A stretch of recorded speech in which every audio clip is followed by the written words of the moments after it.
کسی اور نبی کی زندگی کی قسم نہیں کھائی. اللہ تعالیٰ نے فقط اور فقط اس کتاب مبین میں حضور علیہ الصلوۃ والسلام کی عمر کی قسم کھائی ہے. وَاعْبُدْ رَبَّكَ حَتَّى يَأْتِيَكَ الْيَقِينُ.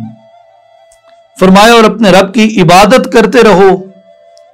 یہاں تک کہ آپ کو مقام یقین نصیب ہو جائے. وَأَوْحَى رَبُّكَ إِلَى النَّحْلِ. اور آپ کے رب نے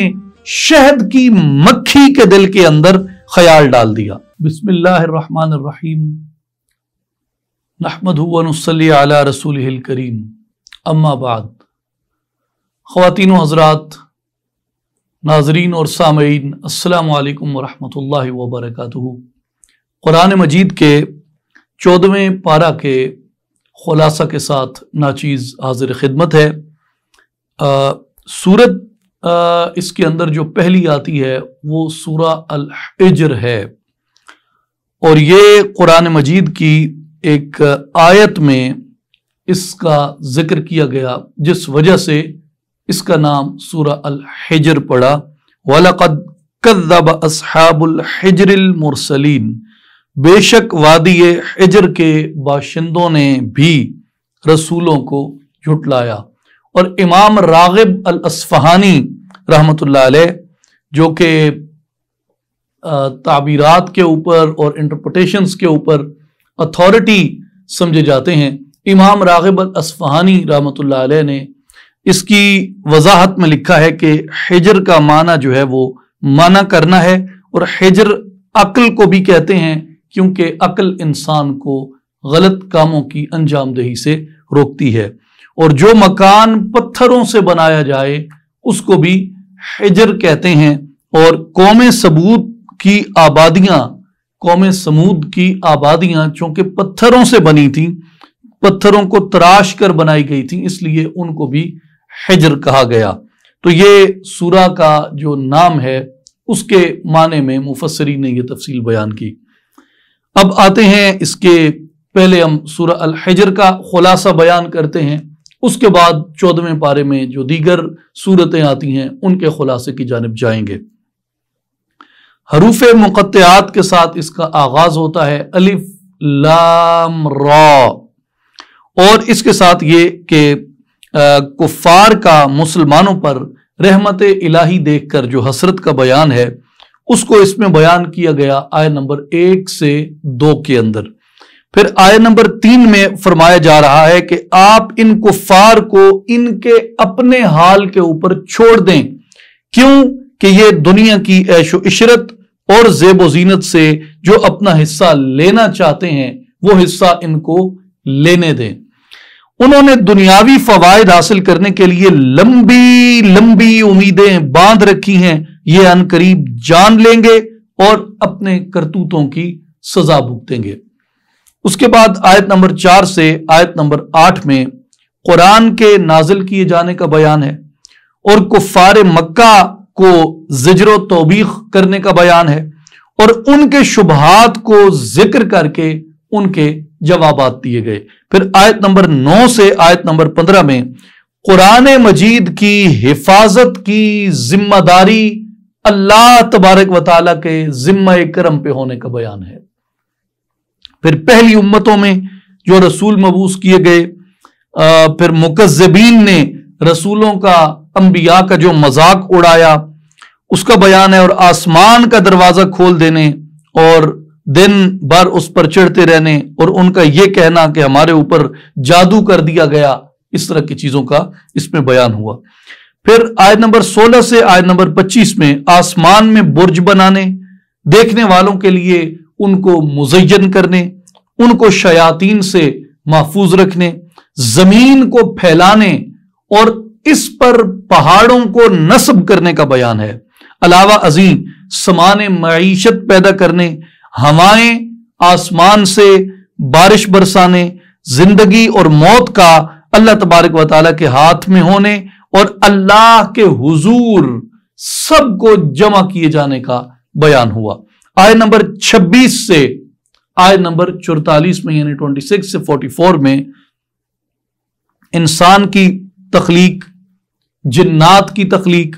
بطور خاص سیدنا آدم علیہ السلام کی تخلیق، فرشتوں کے سجدہ کرنے، ابلیس کے سجدہ نہ کرنے، قیامت تک ابلیس کے اوپر لعنت ہونے اور ابلیس کا لوگوں کو گمراہ کرنے کی قسم اٹھانے، اور پھر مخلصین کے اوپر، اللہ کے مخلص بندوں کے اوپر ابلیس کا داؤ نہ چلنے کا بیان ہے۔ آیت نمبر 45 سے آیت نمبر 60 میں متقین کو جنت میں عیش اور آسائش کے ملنے اور ان کے وہاں رہنے کا بیان ہے۔ اللہ کے عفو و درگزر اور شان کریمی سے متعلق لوگوں کو خبردار کیا گیا۔ سیدنا ابراہیم علیہ السلام کو آخری عمر میں بیٹا عطا ہونے کی بشارت، حضرت لوط علیہ السلام کی مجرم قوم کی طرف فرشتوں کے نازل ہونے اور انہیں آپ کی بیوی سمیت عذاب میں مبتلا کر دیے جانے کا بیان ہے۔ پھر آیت نمبر 61 سے آیت نمبر 66 میں فرشتوں کا حضرت لوط علیہ السلام کے پاس قوم کے لیے عذاب کی خبر لے کے آنے اور آپ کے محفوظ جگہ جانے کا حکم ہے، اور قوم لوط کی جڑ کاٹ دینے کا بیان ہے۔ آیت نمبر 67 سے آیت نمبر 72 میں قوم لوط کی سرکشی، قوم لوط کا حضرت لوط علیہ السلام کا انہیں منع کرنے، اللہ سے ڈرانے اور قوم کی بیٹیوں سے نکاح کرنے کا حکم دینے، قوم لوط پر چیخ اور پتھروں کے عذاب کے آنے کا اس میں بیان ہے، اور خاص طور پہ ان آیات میں محبوب مصطفیٰ صلی اللہ علیہ وآلہ وسلم کی زندگی کی قسم کھا کے اللہ تبارک و تعالی نے خطاب فرمایا، اس خوبصورت آیت کا یہاں پہ بیان ہے۔ پھر آیت نمبر 73 سے آیت نمبر 79 میں قدرت الہی کی نشانیوں میں غور اور فکر کرنے کا بیان ہے، اصحاب آئکہ کے ظالم ہونے اور ان کے ہلاک کر دیے جانے کا بیان ہے۔ آیت نمبر 80 سے آیت نمبر 99 میں وادی حجر کے رہنے والوں کی جو انبیاء کی تکذیب انہوں نے کی تھی اس کا بیان ہے، اللہ تعالیٰ کی نشانیوں سے روگردانی انہوں نے کی اس کا بیان ہے، اللہ کے عذاب سے بچنے کے لیے پہاڑوں کو تراش کر انہوں نے مضبوط گھر بنائے تاکہ امن میں رہیں، لیکن اللہ کا عذاب آ کر ہی رہتا ہے، اور ان کے اوپر صبح کے وقت ایک چنگھاڑ کے مسلط کیے جانے کا بیان ہے، مضبوط گھروں کا انہیں عذاب الہی سے نہ بچا سکنے کا بیان ہے۔ اللہ اکبر۔ اس بات کو واضح طور پر بیان کر دینے کہ زمین اور آسمان اور سب کچھ کا پیدا کرنے والا اللہ ہے، اور قیامت ضرور بضرور آنے والی ہے، اس کا بیان ہے، اور فرمایا کہ اے حبیب مکرم صلی اللہ علیہ وسلم، ہم نے آپ کو بار بار دہرائی جانے والی 7 آیات یعنی سورہ الفاتحہ اور بڑی عظمت والا قرآن عطا کیا، اس کا بیان ہے، اور آقا کریم علیہ السلام کا کافروں کی متاع دنیاوی کی طرف رشک سے نہ دیکھنے کا اور ان کافروں پر افسوس فرمانے کا بیان ہے۔ اہل ایمان کی دل جوئی کے لیے اپنے بازوؤں کو جھکائے رکھنے کا بیان ہے، اور آقا کریم علیہ السلام کو یہ فرمانا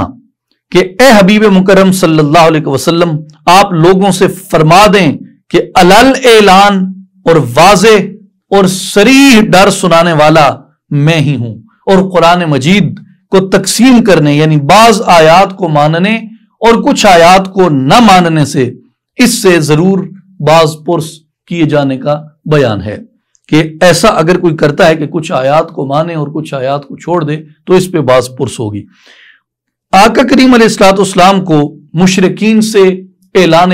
برات کرنے کا بیان ہے، مذاق اڑانے والوں، اللہ کے ساتھ کسی اور کو معبود بنانے والوں اور ان کے ان قریب انجام بد کا بیان ہے۔ آقا کریم علیہ السلام کی شان محبوبیت کے اظہار کے لیے یہ فرمائے جانے کہ محبوب، ہم ان کی باتوں کی وجہ سے جانتے ہیں کہ یہ جو کفار باتیں کرتے ہیں، مشرکین جو باتیں کرتے ہیں، آپ اپنے دل میں تنگی محسوس فرماتے ہیں سینہ اقدس میں، تو آپ اپنے رب کی حمد کے ساتھ اپنے رب کی تسبیح کیا کریں اور سجدہ کرنے والوں میں رہیں اور اپنے رب کی عبادت کرتے رہیں یہاں تک کہ آپ کو اپنی شان کے لائق مقام یقین مل جائے یا لمحہ وصال حق نصیب ہو جائے، اس کا بیان ہے۔ اب آئیے چیدہ چیدہ نکات سورہ الحجر کے ان کے اوپر گفتگو کی سعادت حاصل کرتے ہیں۔ جیسے ابتدا میں عرض کیا کہ اس کا آغاز بھی حروف مقطعات سے ہوتا ہے، الف لام را تلک آیات الکتاب و قرآن مبین، اور پھر آگے ارشاد ہوا ربما یود الذین کفروا لو کانوا مسلمین، اور کفار آخرت میں مومنین پر اللہ کی رحمت کے مناظر کو جب دیکھیں گے، کون؟ کفار قیامت کے دن مومنین کے اوپر اللہ کی رحمت کے جب مناظر کو دیکھیں گے تو وہ بار بار آرزو کریں گے لو کانوا مسلمین، ہائے کاش ہم بھی مسلمان ہو گئے ہوتے۔ حضرت ابو موسیٰ اشعری رضی اللہ تعالیٰ عنہ بیان کرتے ہیں کہ سیدی رسول اللہ صلی اللہ علیہ وسلم نے فرمایا کہ جب دوزخ والے دوزخ میں جمع ہوں گے اور ان کے ساتھ وہ اہل قبلہ بھی ہوں گے جن کو اللہ چاہے گا، جن کی سزا کے طور پہ ان کو دوزخ میں بھیجا جائے گا، تو کفار ان سے کہیں گے کہ کیا تم لوگ مسلمان نہیں تھے؟ تو وہ کہیں گے کیوں نہیں، ہم مسلمان تھے۔ پھر کفار ان سے کہیں گے کہ تو تمہارے اسلام نے تم سے کون سا عذاب دور کیا؟ ہم بھی دوزخ میں ہیں کفر کر کے اور تم بھی دوزخ میں ہو اسلام لا کے، تو پھر تمہارے اسلام نے تمہیں کیا نفع دیا کہ تم بھی دوزخ میں آ گئے ہو؟ تو مسلمان کہیں گے کہ ہمارے گناہ تھے، ہماری غلطیاں تھیں، ہماری تقصیریں تھیں، ہماری خطائیں تھیں، جس وجہ سے ہم پر گرفت کی گئی ہے۔ اور جب وہ اپنی سزا بھگت چکیں گے، اور بعض روایات میں ہے کہ اللہ تبارک و تعالیٰ ان میں سے بعض کی جب گفتگو سنیں گے تو اللہ تبارک و تعالیٰ فرمائیں گے ان میں سے جو اہل قبلہ ہیں، یعنی جو اہل اسلام ہیں، جو مومنین اور مسلمین ہیں، ان کو دوزخ سے نکال لو۔ جب ان کو دوزخ سے نکالا جا رہا ہوگا تو اس وقت دوزخی جو ہیں وہ پھر مناجات کریں گے، آرزو کریں گے ہائے کاش ہم بھی اسلام لے آئے ہوتے۔ اور پھر سیدی رسول اللہ صلی اللہ علیہ وسلم نے یہ آیت مبارک پڑھی ربما یود الذین کفروا لو کانوا مسلمین، کفار بار بار آرزو کریں گے کہ کاش وہ مسلمان ہو گئے ہوتے۔ اس کے آگے ایک بڑی امید افزا آیت ہے، بڑی امید افزا آیت ہے، لیکن وہ ہماری ذمہ داریوں کے بوجھ کو کم نہیں کرتی، وہ ہماری ذمہ داریوں کے بوجھ کو اور بڑھا دیتی ہے۔ وہ آیت ہے اور اس آیت کے بعد آگے ایک چھوٹی سی تقابل بھی ہے، اور اس تقابل کے بعد ہم اپنے احساس ذمہ داری کو بیان کریں گے اور اسے سیکھیں گے کہ اس آیت سے ہمارے لیے کیا ذمہ داری عائد ہوتی ہے۔ لیکن پہلے اس آیت کے امید افزا پہلو پہ بات کرتے ہیں، انا نحن نزلنا الذکر وانا لہ لحافظون، بے شک یہ ذکر عظیم یعنی قرآن مجید ہم نے ہی اتارا ہے اور یقیناً ہم ہی اس کی حفاظت کریں گے۔ اللہ تبارک و تعالیٰ نے یہاں پہ نحنو کا جو لفظ آیا ہے یہ جمع کے لیے، جمع متکلم کے لیے استعمال ہوتا ہے، لیکن امام فخر الدین رازی رحمۃ اللہ علیہ نے اور دیگر مفسرین نے بھی اس پہ یہ قول فرمایا ہے کہ جہاں بھی جمع متکلم کا صیغہ یعنی نحنو آئے تو اس سے مراد اللہ تبارک و تعالیٰ کی کبریائی اور بڑائی ہے، جیسا کہ عام انسانوں میں بھی جب انسان بڑائی کے ساتھ بات کرتا ہے تو وہ یہ کہتا ہے کہ ہم نے کہا، جس طریقے سے عام طور پہ بادشاہوں کی کہانیاں آپ پڑھتے ہیں یا ان کے بارے میں آپ سنتے ہیں کہ یہ ہمارا حکم ہے، اس کو کر دیا جائے، یہ ہو جائے، ہم نے یہ کہا، ہم یہ فیصلہ کرتے ہیں۔ تو جب آپ کوئی بات بڑائی سے اور اپنی عظمت کے اظہار کے لیے کہتے ہیں تو آپ واحد متکلم کے صیغے کی بجائے جمع متکلم کا صیغہ بیان کرتے ہیں، تو اس لیے یہاں پہ جمع متکلم کا صیغہ بیان کیا گیا ہے، اور جہاں پہ جمع متکلم کا صیغہ ہے اس کا، اور جمع متکلم کا صیغہ استعمال کرنے والا واحد ہو اور واحد ہو کر وہ جمع متکلم کا صیغہ بیان کرے، تو اس کا مطلب ہوتا ہے کہ وہ اس کلمے کے ذریعے سننے والوں کے دلوں میں اپنا رعب طاری کرتا ہے۔ تو یہاں پر جو یہ الفاظ مبارکہ انا نحن، بے شک ہم اس قرآن کو نازل کرنے والے ہیں، تو بنیادی طور پر اصول فصاحت اور بلاغت میں آپ دیکھیں تو یہ آیت پڑھ کے بندہ مومن کے دل میں اللہ پاک کی عظمت اور اس کی ہیبت اور اس کا جلال پیدا ہوتا ہے۔ اب اس کے بعد آئیے ایک کمپیریزن ہے اس میں، وہ کمپیریزن جو ہے وہ ارشاد باری تعالیٰ ہے سورہ المائدہ کے اندر، اِنَّا أَنزَلْنَا التَّوْرَاةَ فِيهَا هُدًى وَنُورٌ يَحْكُمُ بِهَا النَّبِيُّونَ الَّذِينَ أَسْلَمُوا لِلَّذِينَ هَادُوا وَالرَّبَّانِيُّونَ وَالْأَحْبَارُ بِمَا اسْتُحْفِظُوا مِنْ كِتَابِ اللَّهِ، بے شک ہم نے توریت نازل فرمائی جس میں ہدایت اور نور تھا توریت کے اندر۔ اس کے مطابق انبیاء جو اللہ کے فرما بردار بندے تھے یہودیوں کو حکم دیتے رہے، اور اللہ والے یعنی ان کے اولیاء اور علماء بھی اسی کے مطابق فیصلے کرتے رہے، اس وجہ سے کہ وہ اللہ کی کتاب کے محافظ بنائے گئے تھے۔ کون؟ ان کے علماء، ان امتوں کی، یعنی جن پر توریت نازل ہوئی، توریت کو بھی ہدایت کا اور نور کا، اور فرمایا کہ ان کے علماء جو تھے اور ان کے اولیاء جو تھے ان کو ہم نے اس کتاب کی حفاظت کا ذمہ دیا تھا اور ان کو اس کا محافظ بنایا تھا۔ لیکن جہاں قرآن کی بات آئی تو قرآن مجید کے لیے اللہ تبارک و تعالیٰ نے یہ خاص اعزاز اپنی اس آخری کتاب کو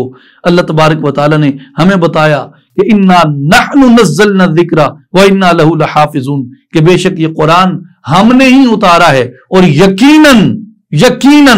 ہم ہی اس کی حفاظت کرنے والے ہیں۔ تو یہ کمپیریزن ہے کہ دیگر جو کتب تھیں، پہلی امتوں کی کتب، ان کی حفاظت ان کے علماء کرتے تھے، ان کے اولیاء کرتے تھے، ان کے اہل علم کے ذمہ تھی، لیکن قرآن کی حفاظت جو ہے اس کا ذمہ اللہ تبارک و تعالیٰ نے خود لیا ہے۔ اب یہاں پہ ہماری ذمہ داری کیا ہے؟ پہلی تو بات امید کی ہے، یقین کی ہے، اور وہ امید یہ ہے کہ قرآن مجید انشاءاللہ قیامت تک اسی طرح محفوظ ہوگا، اور اس میں کوئی تحریف کرنے والا کوئی تحریف نہیں کر سکے گا، اور اس کی صداقت، اس کی حقانیت، اس کی سچائی اور اس کا برحق ہونا قیامت تک اسی طرح قائم رہے گا جس طرح اس کے نزول سے لے کے آج تک قائم ہے۔ نہ کوئی اس میں ترمیم کر سکا، نہ کوئی اس میں اضافہ کر سکا، نہ کوئی اس میں کمی کر سکا، نہ کوئی اس کو بدل سکا۔ اس لیے قرآن مجید کی حفاظت کا ذمہ اللہ نے اٹھایا ہے۔ اب دوسری بات یہ کہ اس امید اور اس کمپیریزن جو توریت کے ساتھ قرآن مجید کا کیا گیا اور ذمہ داری کا بتایا گیا، تو پھر ہم کہاں پہ آتے ہیں؟ جب ذمہ اللہ نے لیا ہے تو ہم کاہے کو خدمت کیے جاتے ہیں؟ ہمیں تو اصولاً خدمت کا بھی دعویٰ نہیں ہے، اتنی عظیم کتاب کی ہم نے کیا خدمت کی ہے؟ خدمت کا دعویٰ نہیں ہے، لیکن خدمت کا جذبہ ہے، اور وہ خدمت کا جذبہ یہ ہے کہ اللہ تبارک و تعالیٰ نے ہمیں ایمان عطا کیا، محمد مصطفیٰ صلی اللہ علیہ وسلم کے وسیلہ جلیلہ سے ہم حلقہ بگوش اسلام ہوئے، اور ہمارے لیے جو کتاب مقرر کی وہ قرآن مجید ہے۔ اس میں احساس ذمہ داری یہ ہے کہ اگر ہم اس قرآن کو چھوڑ دیں گے، اگر ہم اس قرآن کو ترک کر دیں گے تو اللہ تبارک و تعالیٰ کو ہماری ضرورت نہیں ہے، محمد الرسول اللہ صلی اللہ علیہ وسلم کو ہماری ضرورت نہیں ہے۔ وہ ہم سے بہتر قوم لے آئیں گے جو اس کتاب کی ترویج کرے گی، اس کتاب پہ عمل کرے گی، اس کتاب کی حقانیت، صداقت، سچائی اور اس کے برحق ہونے کا پہرا دے گی۔ اللہ تبارک و تعالیٰ نے یہ ایک نظام ہمارے لیے وضع فرمایا ہے، اور ہر زمانے کے اندر اللہ تبارک و تعالیٰ ایسے اشخاص پیدا کر دیتا ہے جو قرآن مجید کی حفاظت کرتے ہیں، جیسے چاروں خلفائے راشدین المہدیین،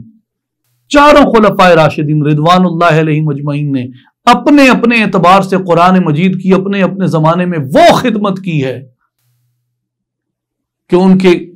تلووں کی خاک مل جائے تو ہماری آنکھوں کا سرما ہے۔ وہ خدمت کی ہے خلفائے راشدین نے، حضرت ابو بکر نے اپنے زمانے میں، حضرت عمر نے اپنے زمانے میں، حضرت عثمان نے اپنے زمانے میں، حضرت علی نے اپنے زمانے میں رضوان اللہ علیہم اجمعین، اور اس کے بعد بھی صحابہ کرام نے، علماء ربانیین نے، اولیاء اور صالحین نے، خطاطوں نے، کاتبوں نے، مفسرین نے، فقہاء نے، محدثین نے، حفاظ نے، قاریوں نے،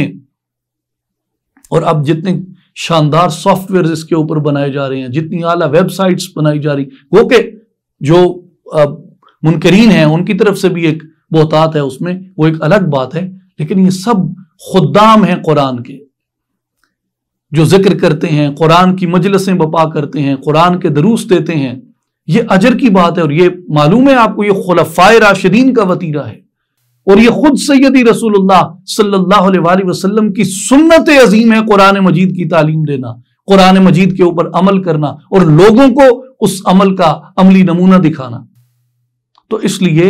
قرآن مجید کی حفاظت کا ذمہ اللہ کے ذمہ کرم پہ ہے، لیکن وہ قرآن مجید کی حفاظت کے لیے ہمیں اس سے بری ذمہ نہیں کرتا، ہمارا اپنا ایک اس میں ذمہ بنتا ہے، ہماری اپنی ایک ذمہ داری بنتی ہے، اس سے ہم اس بات سے، اس اعلان کے ہو جانے سے قرآن مجید کی ذمہ داریوں سے بری نہیں ہو جاتے۔ جو ذمہ داریاں ہمارے اوپر امتی کے طور پہ اور اس کتاب کے ماننے والے کے طور پہ ہیں وہ اسی طرح برقرار رہتی ہیں۔ اب آگے آئیں سورہ الحجر کی آیت نمبر 72 میں، اس میں اللہ تبارک و تعالی نے ارشاد فرمایا لَعَمْرُكَ إِنَّهُمْ لَفِي سَكْرَتِهِمْ يَعْمَهُونَ، اے حبیب مکرم صلی اللہ علیہ وسلم، آپ کی عمر مبارک کی قسم، اللہ،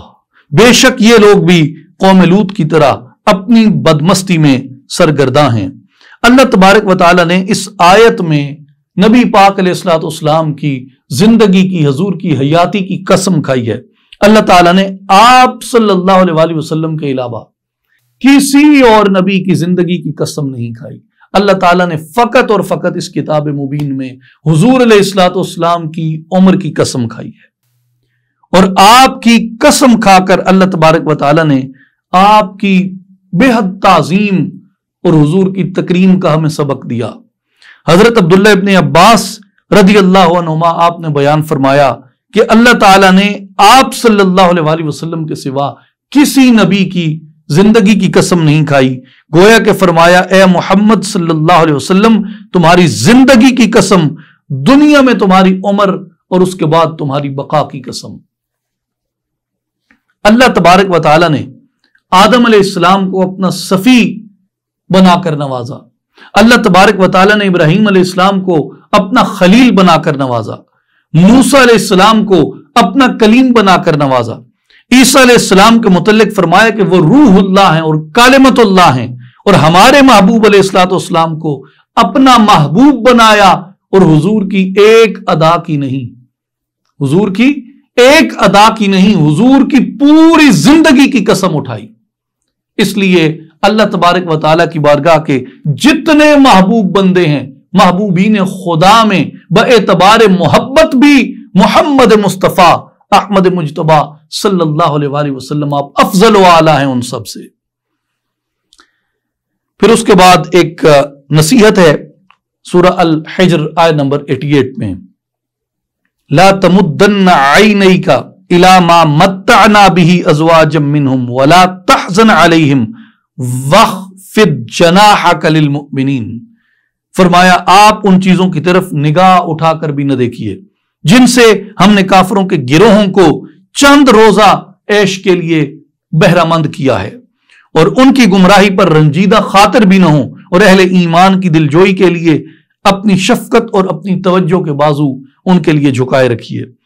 اس آیت مبارکہ کے بارے میں مفسرین کرام نے یہ بیان فرمایا ہے کہ گو کہ بظاہر مخاطب قرآن مجید میں یہاں رسول پاک صلی اللہ علیہ وآلہ وسلم ہے، لیکن بنیادی طور پہ اس آیت میں آپ کی امت کو یہ تعلیم عطا کی گئی ہے کہ وہ کفار کو دی گئی عیش و عشرت کی ان نعمتوں کی طرف دیکھ کے رشک نہ کریں کہ ان کے پاس یہ نعمتیں ہیں اور ہائے ہم ان نعمتوں سے محروم۔ فرمایا کہ یہ ان کی چند روزہ زندگی کے لیے ہے، اور تمہارے بعد تو اس کے بعد عظیم ترین نعمتیں آنے والی ہیں، لیکن اس کا یہ مطلب نہیں ہے کہ جو کچھ ہم ہیں، جو کچھ ہمارے ساتھ ہو رہا ہے اور جن نعمتوں سے ہم محروم ہیں، تو ہم ان کے مقابلے میں کہیں کہ کفار کے لیے یہ نعمتیں ہیں اور ہمارے لیے آخرت کی نعمتیں ہیں اور دنیا میں ہمارے مقدر میں یہی رسوائی لکھی ہے۔ اس کا یہ مطلب نہیں ہے، اس کا مطلب یہ ہے کہ تم ان نعمتوں پر دین کو ترجیح دو۔ لیکن یہاں علماء نے اور معاصرین نے بھی اور سابقین نے بھی یہ سوال ہر مفسر نے تقریباً اٹھایا ہے، اور تقریباً ہر عالم دین جو بھی اس آیت کا کبھی اپنے درس میں ذکر کرتے ہیں وہ اس بات کا ضرور ذکر کرتے ہیں کہ اس سے مراد یہ ہے کہ دین پہ عمل کرنے والے، لیکن سوال وہ یہ کرتے ہیں کہ کیا ہمارے اندر دین کا وہ عمل ہے تو وہ علامہ اقبال نے بھی اسی آیت کو مد نظر رکھ کر یہ کہا تھا کہ اے باد صبا کملی والے سے جا کہیو پیغام میرا، قبضے سے امت بیچاری کے دی بھی گیا دنیا بھی گئی۔ دنیا تو ہم پہلے ہی کہتے تھے کہ کفار کی نعمتوں سے ہم متاثر نہیں ہوتے، اور قرآن نے ہمیں کہا ہے کہ ان نعمتوں کی طرف جھکاؤ نہ کرو، تمہاری نظر آخرت پہ رہے۔ لیکن کیا ہماری نظر آخرت پہ ہے؟ جو اعمال روزمرہ میں ہم سر انجام دیتے ہیں اور ہمارے گرد و نواح میں ہوتے ہیں، جن کو روکنے کی ہم نہ صرف یہ کہ کوشش نہیں کرتے بلکہ ان اعمال کا حصہ ہیں، تو اس لیے یہ فرمان بنیادی طور پہ ان مومنین کے لیے ہے جن کو دولت ایمان عطا ہے اور اعمال صالحہ نصیب ہیں۔ ان کو کہا گیا ان کی دلجوئی کے لیے کہ تم کفار کی نعمتیں دیکھ کے پچھتاوا نہ کیا کرو کہ ہائے ہمارے پاس یہ نعمتیں نہیں۔ اللہ تبارک و تعالیٰ نے ان کو چند روز کی نعمتیں بخشی ہیں، تم کو ہمیشہ کی نعمتیں عطا کرے گا اخروی زندگی کے اندر۔ اور حضور علیہ الصلوۃ والسلام کی ذات اقدس نے، آپ نے اپنے اختیار سے متاع دنیا کو ترک کیا تھا۔ جہاں تک تعلق حضور کی ذات کا ہے کہ بھئی مخاطب حضور کی ذات ہے قرآن میں، تو یاد رکھیں حضور علیہ الصلوۃ والسلام نے اپنے اختیار سے متاع دنیا کو ترک فرما دیا۔ ابو امامہ رضی اللہ عنہ بیان کرتے ہیں، امام ترمذی رحمۃ اللہ علیہ نے روایت کیا کہ آقا پاک علیہ السلام نے فرمایا کہ اللہ تعالیٰ نے مجھے یہ فرمایا کہ وہ میرے لیے مکہ کی پتھریلی زمین کو سونا بنا دے۔ میں نے کہا نہیں اے میرے رب، میں ایک دن پیٹ بھر کے کھاؤں گا اور ایک دن بھوکا رہوں گا۔ جب میں بھوکا ہوں گا تو تجھ سے عاجزی سے سوال کروں گا اور تیرا ذکر کروں گا، اور جب میرا پیٹ بھرا ہوگا، شکم سیر ہوں گا، تو میں تیرا شکر ادا کروں گا اور تیری حمد و ثنا بیان کروں گا۔ اس لیے نبی پاک علیہ السلام نے خود بھی زیب و زینت دنیا اور تعیش کو آپ نے اپنے اختیار سے ترک فرمایا، اور امت کے لیے بھی آقا پاک علیہ الصلوۃ والسلام نے یہی ترغیب ارشاد فرمائی۔ مثلا امام ترمذی رحمۃ اللہ علیہ ہی بیان فرماتے ہیں حضرت ابو امامہ رضی اللہ عنہ کی روایت سے کہ نبی پاک علیہ السلام نے فرمایا، میرے احباب میں سے میرے نزدیک زیادہ قابل رشک مومن وہ ہے جو فرمایا کم مال والا ہو، نماز میں اس کا حصہ زیادہ ہو، اپنے رب کی اچھی عبادت کرتا ہو اور تنہائی میں اللہ کی اطاعت کرتا ہو، لوگوں میں گمنام ہو اور اس کی طرف انگلیوں سے اشارہ نہ کیا جاتا ہو، اس کا رزق بقدر ضرورت ہو اور وہ اس پر صبر کرتا ہو۔ پھر آپ نے 2 انگلیاں مار کر فرمایا اس کی موت جلد آئے گی، اس پہ رونے والے کم ہوں گے اور اس کی میراث بھی کم ہوگی۔ تو بنیادی بات یہ ہے کہ حضور علیہ الصلوۃ والسلام نے مومنین کو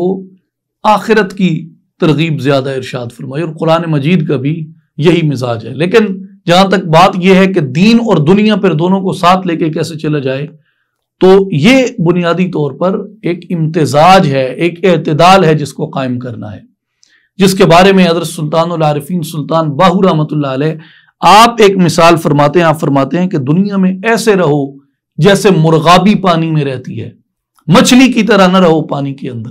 کہ جو مچھلی ہے وہ پانی میں غرق ہوتی ہے، پانی سے نکلے تو تڑپ تڑپ کے مر جاتی ہے، لیکن جو مرغابی ہے وہ پانی میں رہے تو بھی، پانی میں رہ کر بھی وہ اپنے پروں کو خشک رکھتی ہے اور پانی سے اپنا ناتا توڑتی بھی نہیں ہے۔ وہ فرماتے ہیں کہ مومن کی زندگی ایسے ہوتی ہے۔ یہ مثال حضرت سلطان العارفین سلطان باہو رحمۃ اللہ علیہ نے دی کہ مومن کی زندگی مرغابی کی طرح ہوتی ہے، وہ دنیا سے کٹتا بھی نہیں اور اپنے آپ کو دنیا میں ایسا غرق بھی نہیں کرتا کہ اس کے بغیر زندہ نہ رہ سکے۔ بہر طور سورہ الحجر آیت نمبر 99، وَاعْبُدْ رَبَّكَ حَتَّى يَأْتِيَكَ الْيَقِينُ، فرمایا اور اپنے رب کی عبادت کرتے رہو یہاں تک کہ آپ کو مقام یقین نصیب ہو جائے۔ عموماً مفسرین کرام نے یہاں یقین سے مراد موت لی ہے کہ اتنی عبادت کرو، اتنی عبادت کرو، اتنی عبادت کرو کہ مرنے تلک تمہاری عبادت جو ہے وہ جاری رہے۔ اور صوفیاء کرام نے یہاں یقین سے مراد وہ یقین بھی لیا ہے جس کو فیتھ کہتے ہیں یا جس کو بلیف کہتے ہیں، یا جس کو فیتھ اور بلیف کے اندر ایک طرح کی سرٹینٹی کہتے ہیں، یعنی اس میں تزلزل نہیں ہوتا، انسرٹن نہیں ہوتی چیزیں اس کے اندر، آپ کے بلیف میں یا آپ کے فیتھ میں، بلکہ آپ اس میں ایکسپیرینس کرتے ہیں اپنے بلیف کو اور اپنے فیتھ کو آپ ایکسپیرینس کرتے ہیں، اور جب آپ اپنے فیتھ اور اپنے بلیف کو ایکسپیرینس کرتے ہیں یہ آپ کو سرٹینٹی دیتا ہے، اور جو اس ایکسپیرینس سے، اس ایکسپوجر سے آپ کو جو چیز حاصل ہوتی ہے اپنے بلیف اور فیتھ کو ایکسپیرینس کر کے، اس کا نام سرٹینٹی ہے۔ یعنی مراد یہ ہے کہ آپ اپنے اعمال اور اپنے عقیدے کا بنیادی طور پہ تجربہ کرتے ہیں اور خود اس عقیدے اور عمل کے اندر ڈھل جاتے ہیں۔ جب ڈھل جاتے ہیں تو آپ کو دولت یقین نصیب ہوتی ہے۔ صحیح بخاری کتاب الایمان میں عبداللہ ابن مسعود رضی اللہ تعالیٰ عنہ کی روایت ہے، فرمایا کہ الیقین الایمان کلہ، جو یقین ہے یہ مکمل ایمان ہے۔ یعنی یقین کون سی کیفیت ہے؟ مکمل ایمان کی کیفیت کو یقین کہا گیا۔ اور امام ابن ابی الدنیا رحمۃ اللہ علیہ نے یقین کے اوپر پورا ایک رسالہ مرتب فرمایا، شیوخ حدیث میں سے، اور بہت اجل علماء اور مشائخ میں ان کا شمار ہوتا ہے، اہل علم ان کے اس میں گرامی سے واقف ہیں۔ رسالۃ الیقین یہ رسائل ابن ابی الدنیا میں شامل ہے، اس میں انہوں نے سیدنا عیسیٰ علیہ السلام کا یہ قول مبارک نقل فرمایا کہ لو ان لابن آدم من الیقین قدر شعیرۃ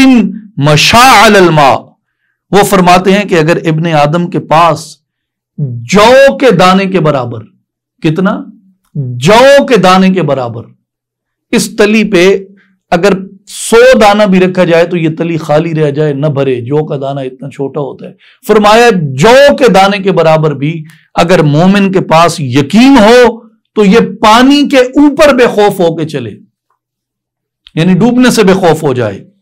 حضرت قتادہ رضی اللہ تعالیٰ عنہ سے مروی ہے، حضرت لقمان علیہ السلام نے اپنے بیٹے سے کہا کہ یا بنیا ان الصبر علی المکارہ من حسن الیقین وان لکل عمل کمالا وغایۃ وکمال العبادۃ الورع والیقین۔ حضرت لقمان علیہ السلام نے اپنے بیٹے کو فرمایا تھا کہ اے میرے بیٹے، بے شک مصائب پر صبر کرنا اچھے یقین کی علامت ہے۔ یعنی جب مصیبت آتی ہے وہاں یہ بات جو ہے وہ آپ کا امتحان ہو جاتا ہے، یہ بات آزمائی جاتی ہے کہ آپ میں صبر ہے یا نہیں۔ اگر صبر ہے مصیبت کے وقت تو اس کا مطلب ہے کہ آپ کو یقین کی دولت نصیب ہے، یعنی کسوٹی ہے پرکھنے کی۔ مصیبت جو ہے یقین کو پرکھنے کی کسوٹی ہے، کیوں کہ اگر صبر کیا تو اس کا مطلب ہے یقین ہے، اور اگر مصیبت میں صبر نہیں کیا تو اس کا مطلب یہ ہے کہ یقین نہیں ہے۔ کیوں کہ مصیبت جس کی طرف سے آتی ہے مصیبت کو ٹالتا بھی وہی ہے، اور بندے کا یہ یقین ہے کہ، اور قرآن میں اس کا فرمان ہے، اس نے یہ بات سکھائی ہے کہ ہر تنگی کے بعد آسانی آتی ہے۔ جب تنگی آئی تو مومن یقین کر لیتا ہے کہ تنگی اس کی طرف سے ہے، اس کے بعد وہ آسانی کو بھی بھیجے گا، اس لیے تنگی میں صبر کرتا ہے۔ وَكَمَالُ الْعِبَادَةِ الْوَرَعُ وَالْيَقِينُ، اور عبادت کا کمال کیا ہے؟ پرہیزگاری اور یقین۔ اس کے بعد سورہ النحل میں آتے ہیں جو 14ویں پارہ میں بیان ہوئی۔ النحل جو ہے یہ بنیادی طور پہ شہد کی مکھی کو کہتے ہیں، عربی میں شہد کی مکھی کو النحل کہتے ہیں، اور قرآن مجید کی یہ سورہ مبارکہ النحل ہے۔ اور یہ قرآن مجید کی سورہ میں آیت نمبر 68 میں بیان ہوا، وَأَوْحَى رَبُّكَ إِلَى النَّحْلِ أَنِ اتَّخِذِي مِنَ الْجِبَالِ بُيُوتًا وَمِنَ الشَّجَرِ وَمِمَّا يَعْرِشُونَ، اور آپ کے رب نے شہد کی مکھی کے دل میں خیال ڈالا کہ وہ بعض پہاڑوں میں اپنا گھر بنائے، اور بعض درختوں میں، اور بعض چھپروں میں، اور جنہیں لوگ چھت کی طرح اونچا بناتے ہیں۔ اس وجہ سے اس سورت کا جو نام ہے وہ سورہ النحل رکھا گیا۔ اب آئیے سورہ النحل کی آیات کا اور اس کے مضامین کا خلاصہ دیکھتے ہیں۔ النحل کی پہلی سے آیت نمبر 21 میں مختلف انعامات کی صورت میں اللہ تبارک و تعالیٰ کی قدرتوں کا بیان ہے۔ اور آیت نمبر 22 سے آیت نمبر 34 میں توحید کے منکرین، متکبرین کی سازشوں کا برا انجام ہے اور پرہیزگاروں کے نیک انجام کا بیان ہے۔ آیت نمبر 35 سے آیت نمبر 40 میں کفار مکہ کی بیہودہ گفتگو کو بیان کیا گیا اور انبیاء علیہم السلام کی بعثت کے مقاصد کو بیان کیا گیا۔ پھر آیت نمبر 41 سے آیت نمبر 50 میں ہجرت کا فائدہ بیان ہوا، حضور نبی کریم علیہ الصلوۃ والسلام کے منصب کا بیان ہوا، کفار کی مکاریوں کا بیان ہوا اور اللہ تبارک و تعالیٰ کی قدرت کا بیان ہوا۔ پھر آیت نمبر 51 سے آیت نمبر 60 میں اللہ تبارک و تعالیٰ کا معبود برحق ہونا بیان ہوا اور اس کا اولاد سے پاک ہونا بیان ہوا۔ پھر یہ بیان ہوا یہاں پہ کہ بچی کی، بیٹی کی، دختر کی پیدائش اور ولادت پر سوگوار ہونا، غم زدہ ہونا بدترین زمانہ جاہلیت کے کفار کا شیوا اور طریقہ ہے۔ پھر آیت نمبر 61 سے آیت نمبر 65 میں ظلم کے باوجود مہلت کا ملنا، کہ رسی ڈھیلی کر دی جاتی ہے۔ اس کے بعد کفار کی نافرمانیوں اور ہٹ دھرمی کا بیان ہے اور نزول وحی کی حکمت کا بیان ہے۔ پھر آیت نمبر 66 سے آیت نمبر 70 میں جانوروں کے فوائد سے عبرت حاصل کرنے کا بیان ہے۔ آیت نمبر 71 سے آیت نمبر 76 میں مختلف انعامات اور مختلف مثالوں کے ذریعے شرک کی ممانعت بیان کی گئی۔ آیت نمبر 77 سے آیت نمبر 83 میں شان الہی اور انعامات الہی کا بیان ہوا۔ آیت نمبر 84 سے آیت نمبر 89 میں قیامت کے دن انبیاء کرام کی گواہی اور کفار کی رسوائی کا بیان ہوا۔ آیت نمبر 90 سے آیت نمبر 96 میں عدل و احسان اور عہد اور حلف کو پورا کرنے کا بیان ہوا۔ آیت نمبر 97 سے آیت نمبر 100 میں پاکیزہ زندگی گزارنے کا بیان ہوا اور تلاوت کے وقت تعوذ پڑھنے کا، اعوذ باللہ من الشیطان الرجیم جس کو ہم عام طور پہ تعوذ کہتے ہیں، تعوذ پڑھنے کا بیان ہوا۔ پھر آیت نمبر 101 سے آیت نمبر 110 میں قرآن مجید کے نسخ پر اعتراض کا جواب دیا گیا۔ کافروں کی ہٹ دھرمی کا بیان ہوا اور اس ہٹ دھرمی کے باعث ان کے انجام بد کا بیان ہوا۔ آیت نمبر 111 سے آیت نمبر 119 میں کفار کے لیے تنبیہات کا بیان ہے۔ آیت نمبر 120 سے آیت نمبر 128 میں حضرت ابراہیم علیہ السلام کی شان بیان ہوئی، یہود کا اختلاف بیان ہوا اور نبی پاک علیہ الصلوۃ والسلام کو تلقین کی گئی۔ آئیے اب سورہ نحل کی چند منتخب آیات کی تلاوت کا شرف حاصل کرتے ہیں۔ اتی امر اللہ فلا تستعجلوہ سبحانہ وتعالی عما یشرکون۔ اللہ کا وعدہ قریب آ پہنچا، سو تم اس کے چاہنے میں عجلت نہ کرو، وہ پاک ہے، وہ ان چیزوں سے برتر ہے جنہیں کفار اس کا شریک ٹھہراتے ہیں۔ اب عذاب کی وعید سے سورہ النحل کی ابتدا کیوں کی گئی؟ اس کی توجیہ میں مفسرین فرماتے ہیں کہ اس سورت کا آغاز مشرکین کو عذاب الہی کی وعید سے کیا گیا، اور اس سورت کا بڑا مقصد جو ہے وہ مشرکین کو شرک سے اور دوسرے برے کاموں سے روکنا ہے اور ان کاموں پر ان کو آخرت کے عذاب سے ڈرانا ہے۔ اور اس سے پہلے بھی بکثرت آیات میں انہیں عذاب کی وعید سنائی جا چکی ہے اور ان کو یہ بتایا جا چکا کہ وہ دن آنے والا ہے جس دن کفار اور مشرکین کی اور دنیا میں بادشاہی کے جھوٹے دعوے داروں کی تمام شان و شوکت زائل ہو جائے گی، اور وہ کافی عرصے تک اس دن کا انتظار کرتے رہے، حتیٰ کہ انہیں یہ یقین ہو گیا کفار کو کہ یہ خالی خولی دھمکی ہے، وہ دن آنے والا نہیں ہے۔ کہ جس دن ہماری شان و شوکت زائل ہو جائے تو انہوں نے سیدی رسول اللہ صلی اللہ علیہ وآلہ وسلم کا مذاق اڑانا شروع کیا اور کہنے لگے کہ جس عذاب سے آپ ہمیں اتنا ڈرا رہے ہیں آخر وہ عذاب ہم تک پہنچ کیوں نہیں آتا، آ کیوں نہیں جاتا؟ اگر اس عذاب نے آنا ہے آ جائے، میں ادھر ہوں۔ تو اس موقع پر یہ آیت نازل ہوئی اور اللہ نے فرمایا کہ عذاب آ جائے گا، اتنی اجلت میں اس کے طالبگار مت بنو، جس دن وہ عذاب آئے گا تم اس کا مزہ چکھ لو گے۔ اس کے بعد زمانہ جاہلیت میں بیٹیوں کے ساتھ جو سلوک ہوتا تھا اس کا ذکر کیا گیا۔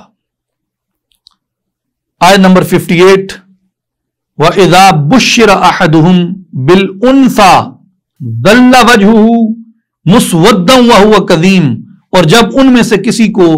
لڑکی کی، بیٹی کی پیدائش کی خبر سنائی جاتی ہے تو اس کا چہرہ سیاہ ہو جاتا ہے اور وہ غصے سے بھر جاتا ہے۔ آیت نمبر 59، یتوارا من القوم من سوء ما بشر به ایمسکہ علی ہون ام یدسہ فی التراب الا ساء ما یحکمون، وہ لوگوں سے منہ چھپاتا پھرتا ہے اور بضع میں خیش اس بری خبر کی وجہ سے جو اسے سنائی گئی۔ اب وہ یہ سوچنے لگتا ہے کہ آیا اس ذلت اور رسوائی کے ساتھ وہ اس بیٹی کو زندہ رکھے یا اسے مٹی میں دبا دے، یعنی زندہ درگور کر دے۔ فرمایا خبردار کتنا برا فیصلہ ہے جو وہ کرتے ہیں۔ اس کی وضاحت میں مفسرین یہ فرماتے ہیں کہ زمانہ جاہلیت میں جب کسی عورت کی زچگی کا وقت قریب آتا تو اس کا جو شوہر ہوتا وہ اپنے آپ کو چھپا لیتا اور لوگوں سے چھپتا پھرتا۔ اگر اسے معلوم ہوتا کہ بیٹا ہوا ہے تو چہرہ دمک اٹھتا، رنگ چمک اٹھتا اور وہ مہک اٹھتا اور لوگوں کے سامنے لپک پڑتا کہ جی میں آ گیا ہوں اور میرا بیٹا ہوا ہے، اور تفاخر سے وہ شیخیاں بگارتا۔ لیکن جب اس کو پتہ چلتا کہ اس کی عورت نے، اس کی بیوی نے بیٹی جنی ہے، بچی جنی ہے، تو کئی دنوں تک وہ لوگوں کے سامنے نہ آتا اور اس بات پہ غور کرتا رہتا کہ آیا میں اس کو زندہ رکھوں اور اس کے زندہ رہنے کی ذلت کو معاذ اللہ میں قبول کر لوں، یا میں اس سے بچنے کے لیے اس کو قتل کر دوں یا اس کو زندہ درگور کر دوں۔ لیکن قربان جائیے پیدا کرنے والے کی عظمت پہ، حمد و ثنا ہے پیدا کرنے والے کی، تعریف اور توصیف کا حقیقتاً مستحق وہی ہے جس نے اپنی پاک کتاب میں یہ بتایا کہ یہ کن لوگوں کی صفت اور کن لوگوں کا وصف ہے جو بیٹی کے پیدا ہونے پہ، بچی کے پیدا ہونے پہ اس طرح غم زدہ ہو جاتے ہیں، اس طرح اداس ہو جاتے ہیں، اس طرح ان کا چہرہ بگڑ جاتا ہے۔ اور یہ بات کوئی ڈھکی چھپی نہیں ہے، اپنی آنکھوں سے ہم اس معاشرے کے اندر دیکھتے ہیں، بیٹیاں پیدا ہوتی ہیں گھروں کے اندر، ایسے نوحہ کرتے ہیں لوگ جیسے کسی کے میت گھر میں ہو جائے، کوئی ماتم ہو جائے، کوئی گھر میں موت فوت ہو جائے تو جس طرح نوحہ کیا جاتا ہے۔ نہ صرف یہ کہ خواتین اور گھروں کی عورتیں اس طرح کا نوحہ کرتی ہیں، مرد حضرات اس طرح کا نوحہ کرتے ہیں۔ اور یہ نہیں کہ وہ لوگ جو قرآن کو نہیں مانتے، وہ لوگ جو قرآن کو مانتے ہیں، جو مصطفیٰ کریم علیہ الصلوۃ والسلام کے امتی ہیں، اس معبود کی عبادت کرتے ہیں، اس پروردگار سے روزی لیتے ہیں اور اس خالق کی مخلوق ہے اور اس کی مخلوق ہونے پہ یقین رکھتے ہیں، جو رحم مادر میں یہ فیصلہ کرتا ہے کہ یہ بیٹا پیدا ہوگا یا بیٹی پیدا ہوگی، وہی قادر مطلق ہے اس بات کے اوپر۔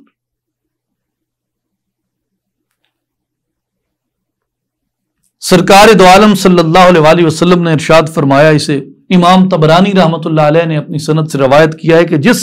کسی شخص کے ہاں بیٹی پیدا ہوتی ہے، جس کسی شخص کے ہاں بیٹی پیدا ہوتی ہے، اللہ تبارک و تعالیٰ اس کے ہاں ملائکہ کو بھیجتا ہے۔ امام طبرانی نے روایت کیا، جس کے ہاں بیٹی پیدا ہوتی ہے اللہ اس کے ہاں ملائکہ کو بھیجتا ہے، وہ آ کر کہتے ہیں کہ اے گھر والو سلام ہو تم پہ،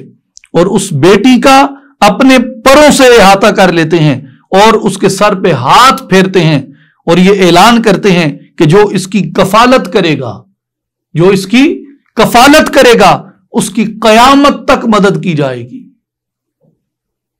بیٹی پیدا ہونے پہ آسمان سے فرشتے اترتے ہیں، بیٹی کے سر پہ ہاتھ پھیرتے ہیں اور گھر والوں کو کہتے ہیں سلام ہو تم پہ، جو اس کی کفالت کرے گا قیامت تک اس کی مدد کی جائے گی۔ زندگی میں تو سمجھ آیا کہ کچھ مشکلیں کم ہو جائیں گی، رزق میں اضافہ ہو جائے گا، کچھ اچھے دوست مل جائیں گے، شان و شوکت میں اضافہ ہو جائے گا، عزت میں اضافہ ہو جائے گا، یا پرسکون زندگی گزار جاؤں گا، اطمینان قلب مل جائے گا، زندگی میں سکون رہے گا۔ یہ تو دنیا کی نعمتیں ہیں، لیکن قیامت تک تو یہ زندگی نہیں جاتی نا، قیامت تک تو بیچ میں قبر بھی آتی ہے۔ تو اس کا مطلب یہ ہے کہ جو اس کی کفالت کرے گا اس کی قیامت تک مدد کی جائے گی، یعنی بیٹی کی پرورش قبر میں بھی نفع دیتی ہے۔ ابن ماجہ، سنن ابن ماجہ میں عقبہ ابن عامر رضی اللہ تعالیٰ عنہ سے روایت کیا کہ سیدی رسول اللہ صلی اللہ علیہ وآلہ وسلم نے فرمایا، جس شخص کی 3 بیٹیاں ہوں گی، یعنی بنیادی طور پر یہ صیغہ جمع کا ہے اور اس میں یہ کہا گیا ہے کہ جس کی 2 سے زائد بیٹیاں ہوں گی، 3 ہوں گی یا اس سے زیادہ بھی، جس کی 3 بیٹیاں ہوں گی وہ ان پر صبر کرے، ان کو کھلائے، ان کو پلائے اور اپنی کمائی سے ان کو کپڑے پہنائے، یعنی اچھا لباس دے۔ اس سے مراد یہ ہے کہ ان کو نہایت باوقار طریقے سے کوئی فرق کیے بغیر اپنے گھر میں رکھے، تو وہ لڑکیاں، اس کی وہ بیٹیاں اس کے لیے دوزخ کی آگ کے درمیان حجاب بن جائیں گی۔ اسی طرح امام مسلم رحمۃ اللہ علیہ نے سیدنا انس بن مالک رضی اللہ تعالیٰ عنہ سے روایت کیا، حضرت انس فرماتے ہیں کہ میرے پیارے حبیب مصطفیٰ علیہ الصلوۃ والسلام نے فرمایا، جس شخص نے 2 لڑکیوں کی پرورش کی، 2 بیٹیوں کی پرورش کی، وہ دونوں بالغ ہو گئیں، اور یعنی مراد یہ ہے کہ اس نے ان کی پرورش کی، ان کو کھلایا پلایا، اچھی تعلیم دی، اچھی تربیت دی، پروقار باعزت طریقے سے، کوئی فرق کیے بغیر، کوئی تعصب کیے بغیر ان کو اپنے گھر میں رکھا، تو آپ صلی اللہ علیہ وسلم نے انگلیوں کو ملا کر فرمایا کہ قیامت کے دن وہ بندہ میرے ساتھ یوں رہے گا۔ حضور نے جنت میں اپنے قرب کی بشارت عطا فرمائی، کسے؟ جو بیٹیوں کی اچھی پرورش کرے گا اور ان کی پرورش میں تعصب نہیں رکھے گا۔ عبداللہ ابن مسعود رضی اللہ تعالیٰ عنہ نے بھی روایت فرمایا کہ جس شخص کی 1 بیٹی ہو وہ اسے ادب سکھائے، اچھا ادب سکھائے، تعلیم دے اور اچھی تعلیم دے، اللہ نے جو نعمتیں دی ہیں ان نعمتوں سے ان بیٹیوں کو وافر دے، تو فرمایا اس کی وہ 1 بیٹی بھی دوزخ کے اور اس کے درمیان حجاب بن جائے گی۔ میرے بھائی اور بزرگوں،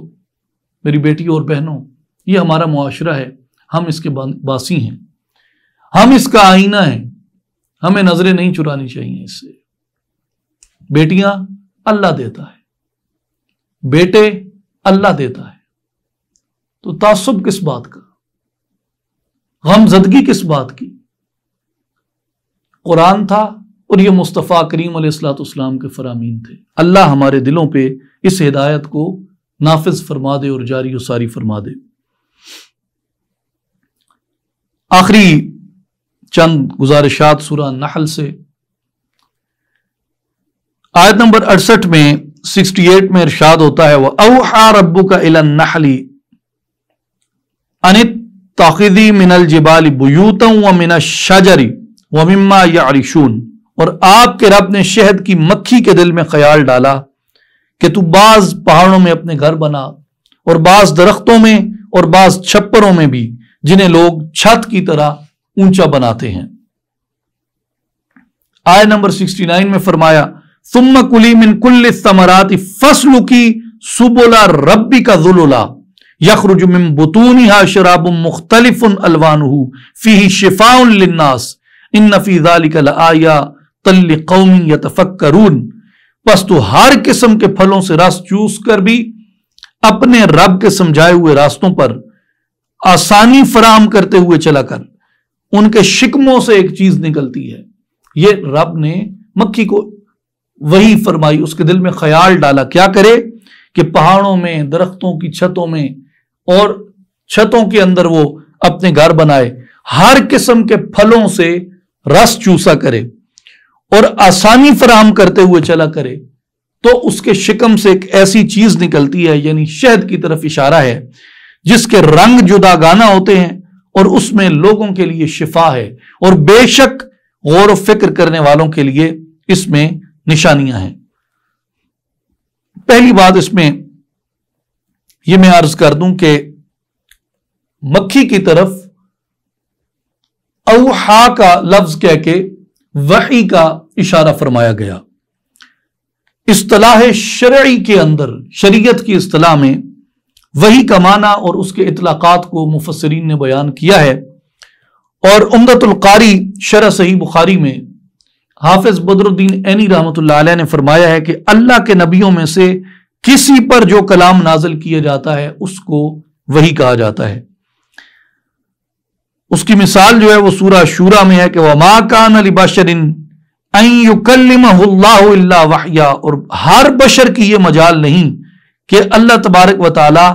اس سے براہ راست کلام کرے مگر یہ کہ وحی کے ذریعے کسی کو شان نبوت پہ سرفراز فرما دے۔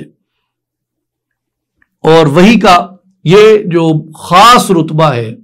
یہ انبیاء کے لیے اور رسولوں کے لیے خاص ہے۔ اب پھر فرمایا علامہ تفتزانی، سعد الدین تفتزانی رحمۃ اللہ علیہ نے الہام کے معنی کو بیان کرتے ہوئے کہ دل میں بطریق فیضان خیر ڈال دینا، اس کو بھی الہام کہا گیا اور وحی کہا گیا۔ اور وحی کا جو لفظ ہے جس کو معنی حقیقتاً الہام ہوگا، قرآن مجید میں اس کی مثال غیر نبی کے لیے، صالحین کے لیے بھی آئی ہے، یعنی اولیاء کے لیے آئی ہے۔ سورہ القصص کی آیت نمبر 7 میں اللہ تعالیٰ نے فرمایا کہ وَأَوْحَيْنَا إِلَىٰ أُمِّ مُوسَىٰ أَنْ أَرْضِعِيهِ، اور ہم نے موسیٰ علیہ السلام کی والدہ کے دل میں یہ بات ڈال دی کہ تم انہیں دودھ پلاتی رہو۔ اب یہ بنیادی طور پہ یہاں وحی سے مراد وہ وحی نہیں جو ایک رسول یا نبی کی طرف ہوتی ہے، یہاں محض اس سے مراد کسی چیز کا القاء ہونا یا کسی خیال کا ڈال دیا جانا ہے۔ تو اسی طرح اللہ تبارک و تعالیٰ نے حیوانات کے بارے میں بھی فرمایا کہ حیوانات کے دل میں بھی ہم اپنی طرف سے خیال ڈال دیتے ہیں جو خیر کے اوپر نتیجہ خیز ہوتا ہے۔ وَأَوْحَى رَبُّكَ إِلَى النَّحْلِ، اور آپ کے رب نے شہد کی مکھی کے دل کے اندر خیال ڈال دیا۔ اب اس آیت مبارکہ میں اللہ تبارک و تعالیٰ نے یہ تو وحی کی بات یہاں مکمل ہو گئی، اب اس سے اگلے حصے میں چلتے ہیں کہ اللہ تبارک و تعالیٰ نے شہد کی مکھی کے دل میں یہ بات ڈال دی کہ اسے 3 باتوں کا پابند بنایا جائے، کہ وہ 3 باتوں کی پابند ہے، اگر 3 باتوں کی پابندی کرے گی تو اس کے پیٹ سے وہ چیز نکلے گی جو لوگوں کے لیے شفا بن جائے گی۔ پہلی چیز اس کے اوپر یہ لگائی کہ اس نے گھر کہاں بنانا ہے، وہ اللہ تبارک و تعالیٰ نے 3 چیزیں اس کے لیے معین فرما دی کہ پہاڑوں میں، درختوں میں اور چھپروں کے اندر وہ اپنا گھر بنائے گی۔ دوسری بات اس کے لیے خوراک کی پابندی لگا دی کہ وہ خوراک کہاں سے حاصل کرے گی، اور تیسری بات اس کے اوپر راستے کی لگا دی کہ وہ راستہ کون سا چلے گی، اور راستے کو بتاتے ہوئے فرمایا کہ فَاسْلُكِي سُبُلَ رَبِّكَ ذُلُلًا، اپنے رب کے بنائے ہوئے آسان راستوں پر چلتی رہے۔ اب بنیادی طور پہ اس سے صوفیاء کرام نے بھی اور کچھ مفسرین نے بھی بڑا خوبصورت یہ نتیجہ نکالا۔ وہ کہتے ہیں کہ بندے کی زندگی سے اللہ تبارک و تعالی شفا کے چشمے جاری کر دے۔ جس نے مکھی کے پیٹ سے شفا کو جاری کیا، وہ فرماتے ہیں لیکن شرط یہ ہے کہ بندہ مومن ان 3 اعمال کو اختیار کر لے۔ پہلا عمل کیا ہے کہ بندے کا رہن جو ہے، بندے کا رہن، رہائش، رہنا وہ احکام الہی کے مطابق ہو۔ دوسری بات وہ یہ فرماتے ہیں کہ بندے کی خوراک جو ہے وہ احکام الہی کے مطابق ہو، اور تیسری بات وہ یہ فرماتے ہیں کہ بندے کا راستہ جس پہ اس نے زندگی میں چلنا ہے وہ راستہ حکم الہی، احکام الہی کے مطابق ہو، احکام شرعیہ کے مطابق ہو۔ تو وہ فرماتے ہیں یہ 3 کام، یعنی اس نے رہنا کہاں ہے، قیام کہاں کرنا ہے، اس نے خوراک کون سی لینی ہے، اور اس نے راستہ کون سا اختیار کرنا ہے۔ اگر مکھی یہ چیزیں اختیار کرے تو اس کے پیٹ سے شفا کے چشمے جاری ہو جاتے ہیں، اور اگر بندہ مومن ان 3 چیزوں کو اختیار کر لے تو اس کا وجود مخلوق کے لیے اللہ تبارک و تعالی کتنا سراپا خیر بنا دے گا، آپ اس بات کا اندازہ بھی نہیں لگا سکتے۔ تو اس لیے ایک چھوٹی سی حقیر مکھی اگر اللہ تبارک و تعالیٰ کے حکم کے اوپر عمل پیرا ہو جائے تو وہ اتنے بڑے مقام پہ پہنچ سکتی ہے. تو بندہ مومن اگر اپنے خالق کی اور اپنے مالک کی اتباع کے اندر آ جائے تو اس کو اللہ تبارک و تعالیٰ یقیناً بڑی عظمتیں اور بڑی رفتیں عطا کرتا ہے، اور ساتھ ساتھ اس کے وجود کو فیض بخش بنا دیتا ہے، لوگ اس سے فیض پاتے رہتے ہیں. آیت نمبر 90 میں فرمایا ان اللہ یأمر بالعدل والاحسان وایتاء ذی القربى وینہی عن الفحشاء والمنکر والبغی یعظکم لعلکم تذکرون. بے شک اللہ تبارک و تعالی ہر ایک کے ساتھ عدل اور احسان کا حکم فرماتا ہے، اور قرابت داروں کو دیتے رہنے کا، بے حیائی اور برے کاموں اور سرکشی و نافرمانی سے منع فرماتا ہے، اور تمہیں نصیحت فرماتا ہے تاکہ تم خوب یاد رکھو. اس میں اللہ تبارک و تعالیٰ نے کچھ احکامات فرمائے ہیں جو کہ ہر مومن کو اپنے تائیں انہیں یاد رکھنا چاہیے. پہلا حکم فرمایا ان اللہ یأمر بالعدل. اللہ تبارک و تعالیٰ تمہیں عدل کا حکم دیتا ہے، انصاف کا حکم دیتا ہے. پہلی چیز یہ کہ جو عدالتوں سے انصاف کی توقع رکھتے ہیں سب سے پہلے اپنی زندگی میں انصاف کو پیدا کریں. دوسری بات والاحسان، تمہارے ساتھ اللہ نے بھلائی کی ہے تو تم اللہ کی مخلوق سے بھلائی کیا کرو. وایتاء ذی القربى، اور رشتہ داروں کو دیتے رہنے کا حکم ہے، قرابت داروں کو دیتے رہنے کا حکم ہے، اس کو صلہ رحمی کہتے ہیں. وینہی عن الفحشاء، اور اللہ تعالیٰ تمہیں بے حیائی کے کاموں سے روکتا ہے، یعنی ایسے کاموں سے روکتا ہے جن کے اندر قباحت ہو اور جن کا نتیجہ جو ہے وہ بدترین فحاشی کے اوپر جاتا ہو. والمنکر، برائی سے روکتا ہے. منکر ہر اس برائی کو کہا جاتا ہے جس کو عقل سلیم برا سمجھے. والبغی، اور اللہ تبارک و تعالی سرکشی سے روکتا ہے. بغی کا جو معنی ہے وہ ظلم، ستم، تکبر اور غرور کے ذریعے بڑائی اور بغاوت ہے. تو اللہ تبارک و تعالی نے تمہیں اس فعل سے منع فرمایا ہے. یعظکم، اللہ تمہیں نصیحت فرماتا ہے، لعلکم تذکرون، تاکہ تم اس کی نصیحت کو قبول فرما لو. اس کے بعد سورہ النحل میں وعدوں کی پاسداری کے متعلق قرآن مجید میں بہت سخت حکم مبارک آیا ہے، اور اس کے بعد مفسرین نے متعدد محدثین کی روایات بیان فرمائی ہیں جس میں وعدہ توڑنے کے اوپر وعید کو بیان کیا گیا. یعنی جو وعدہ کرتے ہو وہ وعدہ پورا کرو، اور جو وعدہ تم توڑتے ہو یہ یقین رکھو کہ قیامت کے دن تم سے تمہارے وعدوں کے بارے میں پوچھا جائے گا. اب آئیے گرینڈ سمری کی طرف. آیات کی کل تعداد 226 تھی، جن میں سورہ الحجر کی 2 سے 99 تک اور سورہ النحل کی 1 سے 128 تک. آسمانی کتب میں بنیادی قرآن مجید کا ذکر آیا، اور اس کے بعد انبیاء کرام علیہم السلام میں حضرت ابراہیم علیہ السلام کا، حضرت لوط علیہ السلام کا، اور حضور نبی کریم علیہ السلام کا. واقعات میں حضرت آدم علیہ السلام کی تخلیق، شیطان کا سجدہ نہ کرنا اور اس کے راندہ درگاہ ہونے کا ذکر ہے. حضرت ابراہیم علیہ السلام کے پاس فرشتوں کا مہمان بن کے آنے کا ذکر ہے، اور فرشتوں کا انسانی شکل میں لوط علیہ السلام کے پاس عذاب کی وعید لے کے آنے کا ذکر ہے، اور شہد کی مکھی کے واقعے کا بیان ہے.